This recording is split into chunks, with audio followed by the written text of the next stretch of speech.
Hey guys, welcome back to the channel. In today's video, we are going to talk about how to fix the unusual activity detected error on ElevenLabs, a common issue that stops many users from signing in or using the platform properly. Don't worry, it's an easy fix from here, and I'll walk you through the exact steps to solve it. So let's get started. First, you want to open up your browser and click on the three dots in the top right corner. This one.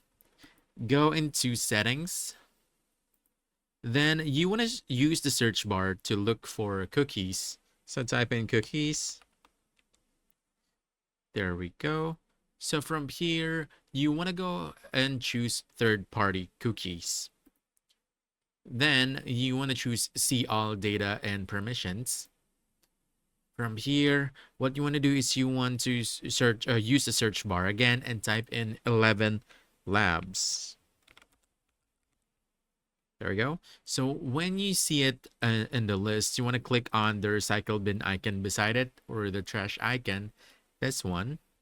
Once you do that, a pop-up will appear saying you'll be signed out and any offline data will be deleted. So just go ahead and click delete. Once that's done, you want to go back to ElevenLabs and sign in again.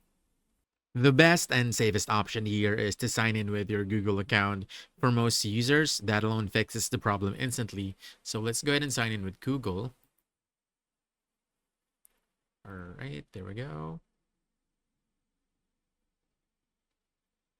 And there we go. As you can see, I was able to log into my account. Now, if the issue still doesn't go away for you, there's one more thing you can try. It's by upgrading your plan. You want to click on upgrade, choose a subscription plan, and complete the payment. After upgrading, you shouldn't see the unusual activity detected message anymore. And that's it. Quick and easy. Now you can get back to using ElevenLabs without interruptions. So if you found this helpful, don't forget to hit that like button, subscribe for more quick guides, and I'll see you in the next one. Thanks.